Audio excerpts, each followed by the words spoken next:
Hello everyone, आज की video में आपका स्वागत है। आज की इस वीडियो में हम लोग सेकेंडरी मार्केट के बारे में सीखेंगे। जैसा कि पिछले 2 क्लासेज में हम लोगों ने सीखा था कि आईपीओ मार्केट क्या होता है, स्टॉक मार्केट क्या होता है, किस तरीके से कोई कंपनी आईपीओ से फ़ंड रेज कर सकती है और उस फंड को रेज करने के बाद उस कंपनी के शेयर्स को एनएसई या बीएसई पे लिस्ट कराया जाता है। फिर उसके बाद वह जो होता है शेयर्स जनरल पब्लिक और जो बाकी जो पब्लिक्स होते हैं जो आईपीओ में हिस्सा नहीं ले पाए थे उनके सेल या परचेज के लिए वो स्टार्ट हो जाता है। तो फ्रेंड्स, हम लोग सीखते हैं आज सेकेंडरी मार्केट में। चलिए हम लोग वीडियो स्टार्ट करते हैं। सेकेंडरी मार्केट, इसके आपको टोटल 4 प्लेयर हो गए इसमें। मेन सेबी, आपके हो गए स्टॉक एक्सचेंज, एक हो गया ब्रोकर और वो क्लाइंट। ये सेकेंडरी मार्केट के 4 मेन प्लेयर हैं। सेबी जो पूरे सिस्टम को रेगुलेट करती है, स्टॉक एक्सचेंज है जिसमें कि शेयर्स की लिस्टिंग होती है और वहाँ पर ट्रेडिंग होती है, और चौथे होगा ब्रोकर। ब्रोकर आपके स्टॉक एक्सचेंज से जो रजिस्टर्ड ब्रोकर्स होते हैं, जो ऑथराइज ब्रोकर्स होते हैं, उनके थ्रू ही कोई भी क्लाइंट शेयर सेल या परचेज कर सकता है। और स्टॉक एक्सचेंज में पूरे आपके इंडिया में अभी 2 स्टॉक एक्सचेंज है, एनएसई और बीएसई, नेशनल स्टॉक एक्सचेंज और बीएसई बॉम्बे स्टॉक एक्सचेंज। आज से पहले बहुत सारे रीजनल स्टॉक एक्सचेंज थे, जैसे Patna stock exchange, Calcutta, new Delhi, वो सारे करीब करीब बंद हो चुके हैं और मेनली आपको 2 ही एक्सचेंजेज में काम होते हैं, एनएसई और बीएसई में। किसी भी क्लाइंट को अगर सेकेंडरी मार्केट से परचेज करना हो तो उनको किसी ब्रोकर के पास जा कर के उसको अकाउंट ओपन करना पड़ता है, जिसको हम लोग बोलते हैं डीमेट अकाउंट। जो ब्रोकर होता है वह कुछ सब ब्रोकर को अपने से इन्वॉल्व रखता है, अपने से को रजिस्ट्रेशन करवाना पड़ता है। सब ब्रोकर के अंडर होते हैं, उनका भी रजिस्ट्रेशन सेबी के थ्रू ही होता है। तो या तो कोई क्लाइंट सब ब्रोकर के थ्रू करे काम या ब्रोकर के थ्रू करे। सबसे पहले उसे डीमेट अकाउंट ओपन करना पड़ेगा। डीमेट अकाउंट क्या है?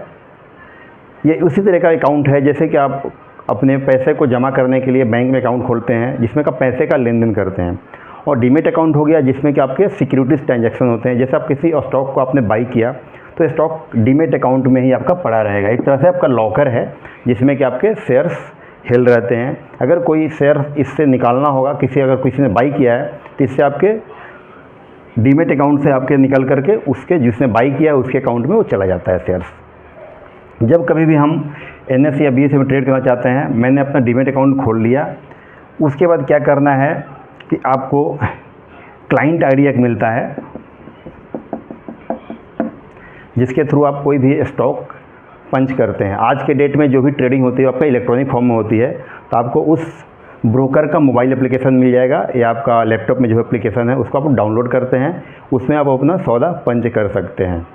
जैसे मान लीजिए आपको एक कंपनी मान लीजिए एबीसी लिमिटेड है जिसके शेयर्स आईपीओ में आपको अलॉट हुए हैं। उस शेयर्स को आप मान लीजिए आप सेल करना चाहते हैं तो उसकी लिस्टिंग आपका एनएसई या बीएसई में हो जाएगी। उसमें आप जा करके आप सौदा पंच कर सकते हैं।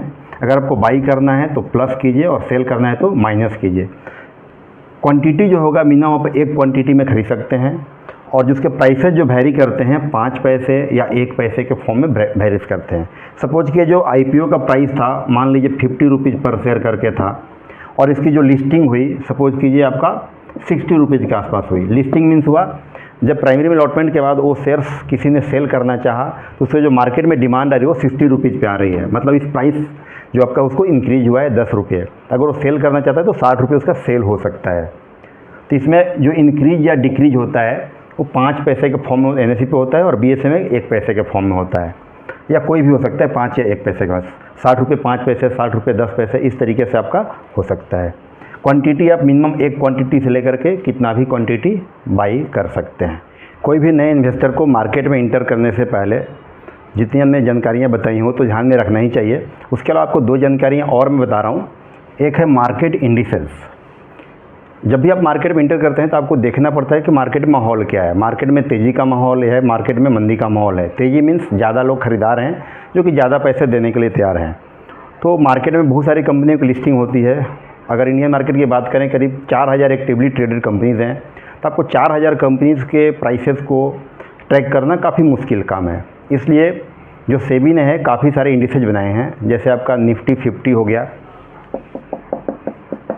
निफ्टी 50 में आपके टॉप 50 कंपनी, जो इंडिया की सबसे टॉप मोस्ट 50 कंपनी जो बेस्ट कंपनीज हैं, उनका ये इंडेक्स है। इंडेक्स एक तरह का क्या है, नंबर है।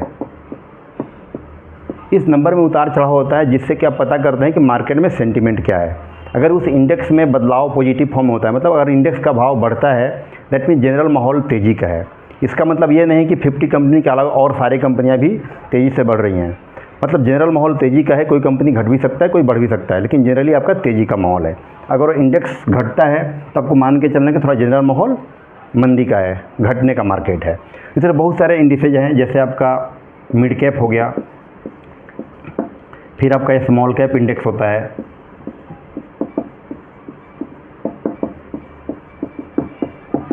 मिड कैप इंडेक्स में आपको वैसे कंपनियां जिनका कि कैपिटल सबसे जो बड़ी कंपनियां उससे कम हो, मतलब मिड साइज़ की कंपनियां हैं जिसमें कि ग्रोथ की पॉसिबिलिटी ज़्यादा होती हैं, वो बड़ी कंपनियां बन सकती हैं।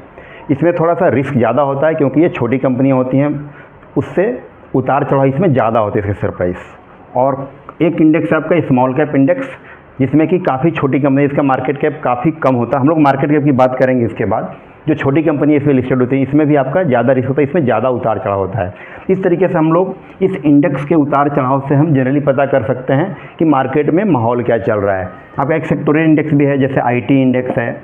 इसमें क्या है कि जितने इंफॉर्मेशन टेक्नोलॉजी से रिलेटेड कंपनियाँ वो लिस्टेड है, इसमें उनका एक इंडेक्स बनाया गया है। उस तरह से बैंकिंग इंडेक्स भी है। इस तरीके से हर सेक्टर वाइज बहुत सारे इंडिसेज बनाए गए हैं। उस इंडिसेज के उतार चढ़ाव से आप जनरल मार्केट में माहौल पता कर सकते हैं। उसके बाद एक टर्म है आपका मार्केट कैपिटलाइजेशन। अब मार्केट कैपिटलाइजेशन क्या होता है, कोई कंपनी का साइज कितना बड़ा है।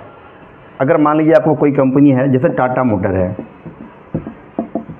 अब टाटा मोटर का मार्केट में मान लीजिए टोटल 5 करोड़ शेयर्स है, सपोज, मैं एक्चुअल फिगर नहीं बता रहा हूँ, और हर एक शेयर्स का दाम है आपका 1000 रुपीज़।